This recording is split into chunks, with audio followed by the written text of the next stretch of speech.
बच्चों, आज हम लोग सोशल साइंस में चैप्टर 7 में भारतीय गणतंत्र की स्थापना चैप्टर में आज का जो हमारा पहला टॉपिक है कैबिनेट मिशन। कैबिनेट मिशन क्या होता है इसके बारे में जानते हैं।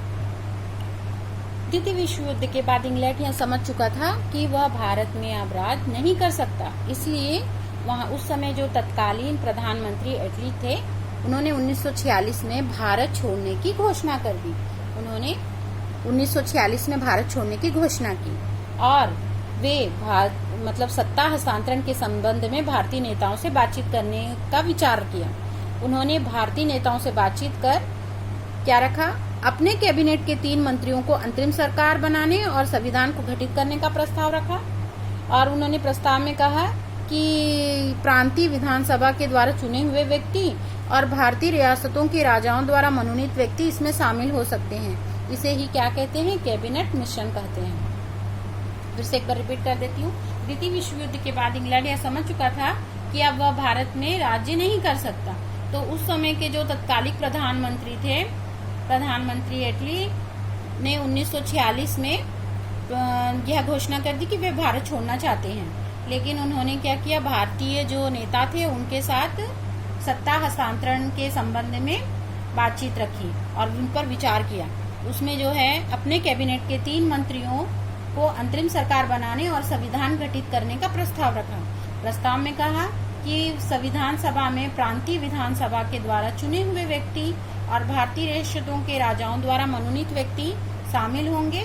इसे ही हम क्या बोलते हैं, कैबिनेट मिशन कहते हैं। अंतिम सरकार की स्थापना। उस समय जो है वायसराय लॉर्ड वेवेल के आमंत्रण पर केंद्र में पंडित जवाहरलाल नेहरू के नेतृत्व में एक अंतिम सरकार 1946 में बनी। वायसराय लॉर्ड वेले के आमंत्रण में केंद्र में जो है पंडित जवाहरलाल नेहरू जी के नेतृत्व में अंतरिम सरकार 1946 ईस्वी में बनी। इसके अलावा डॉक्टर राजेंद्र प्रसाद की अध्यक्षता में संविधान सभा का गठन हुआ, जिसने दिसंबर 1946 में अपना काम भी शुरू कर दिया और मुस्लिम लीग और राजाओं ने उसमें भाग नहीं लिया। फिर से एक बार रिपीट कर रहे, भारतीय गणतंत्र की स्थापना में हमारा पहला टॉपिक था कैबिनेट मिशन। द्वितीय विश्व युद्ध के बाद इंग्लैंड यह समझ चुका था कि वह भारत में अब राज्य नहीं कर सकता, तो उस समय के जो तत्कालिक प्रधानमंत्री एटली थे 1946 में उन्होंने घोषणा की कि वह भारत छोड़ना चाहते हैं और उन्होंने भारतीय नेताओं से मिलकर सत्ता हस्तांतरण पर के संबंध में बातचीत करने का विचार किया। उन्होंने बताया कि अपने कैबिनेट में 3 मंत्रियों को अंतरिम सरकार बनाने और संविधान गठित करने का प्रस्ताव रखा। प्रस्ताव में यह कहा गया कि संविधान सभा के प्रांतीय विधानसभा द्वारा चुने हुए व्यक्ति और भारतीय रियासतों के राजाओं द्वारा मनोनीत व्यक्ति ही इसमें शामिल हो सकेंगे। फिर जो है अंतरिम सरकार की स्थापना वायसराय लॉर्ड वेवेल के आमंत्रण पर केंद्र सरकार में पंडित जवाहरलाल नेहरू के नेतृत्व में सन 1946 में बनी और डॉक्टर राजेंद्र प्रसाद की अध्यक्षता में संविधान सभा का गठन हुआ और इसे दिसंबर 1946 में अपना काम भी इस सभा अंतरिम सरकार की सभा की स्थापना हुई और दिसंबर 1946 में यह अपना काम भी शुरू कर दिया।